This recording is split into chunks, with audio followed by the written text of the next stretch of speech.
কার জয় কৃষ্ণ কালী মায়ের জয়, জয় কৃষ্ণ কালী মায়ের জয়, জয় কৃষ্ণ কালী মায়ের জয়। বন্ধুরা সব কেমন আছো? আমার বন্ধুরা নিশ্চয় ভালো আছে, আমিও ভালো আছি। আমি দেখি বন্ধুদের সঙ্গে একটু গল্প করি। আমার গল্প মানে জানো তো, ঠাকুর দেবতার সম্বন্ধে কথা বলবো। হ্যাঁ, প্রথমেই বলি কৃষ্ণকালী মায়ের সম্বন্ধে বলি। এখন তো কৃষ্ণকালী মায়ের মন্দির এখন আহ, নিজের পাকা মন্দির হয়ে গেছে, মায়ের খুব ভালো হয়েছে। হ্যাঁ, এবার সেখানে অনেকটা জায়গা আছে। হুম। এবার সুবিধা হয়েছে, আগে যেমন অসুবিধা হতো, অসুবিধা না হলো, জায়গাটা তো সেরকম না, এই জায়গাটা খুব ভালো জায়গা। এখন তোমার কৃষ্ণকালী মায়ের মন্দিরটা হয়েছে ঘুষকরা ওরগ্রাম কাঁঠালডাঙ্গায়, বুঝতে পেরেছো তো বাবা? তা যে যেখানেই থাকো না কেন, যেভাবে আসো না গো, বর্ধমান আসতেই হবে। এবার বর্ধমান থেকে ঘুষকরার বাস ধরলে, দিয়ে কি ট্রেন ধরলে, দিয়ে আসলে আর মায়ের ওইখানটা অনেকটা জায়গা আছে, অনেক সব ভক্তদের হ্যাঁ বসার অনেক সুবিধা হবে। এবার আমারও তো খুব ভালো লাগছে, ধরো আমিও যাব ভাবছি। এবার আমি যাব বলে তো বাবা হবে না, আমি বয়স্ক মানুষ, কাছে তো নয়, অনেকটা দূরে। এবার বাসে, ট্রেনে, নাহলে 4 চাকা এইভাবে যেতে হবে। দেখি কিভাবে ভগবান টানায় সেইভাবে যাব।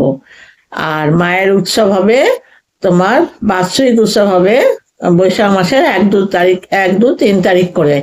এবার মঙ্গলা মাও বলে দিয়েছেন, সবাইকে আমন্ত্রণ জানিয়েছেন।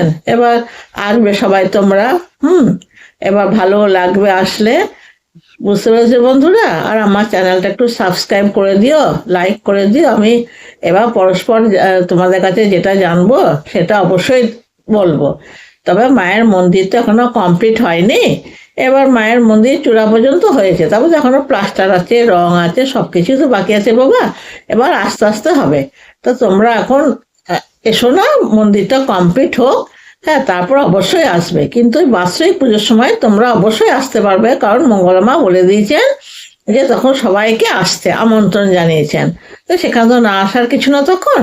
কিন্তু এখন তো ধরো এলে কাউকে সেরকম ঢুকতেও দেবে না, কারণ এখন তো কমপ্লিট হয়নি।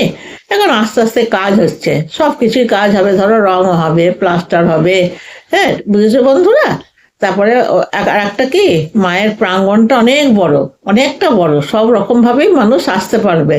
হ্যাঁ, 4 চাকা গাড়িরও থাকার অসুবিধা নাই, মোটর সাইকেল, যে যেমন পারলো আসলো। তারপরে আমি ঠিকানাটা যেটা জানলাম সেটা বললাম, আবার পরস্পর তোমাদের কাছে বলবো।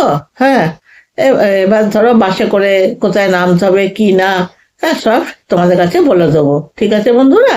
তাহলে চ্যানেলটা সাবস্ক্রাইব করে দিও, লাইক করে দিও। আমি আবার পরের যখন ব্লগ দেবো তখন তোমাদের কাছে সব বলে দেবো।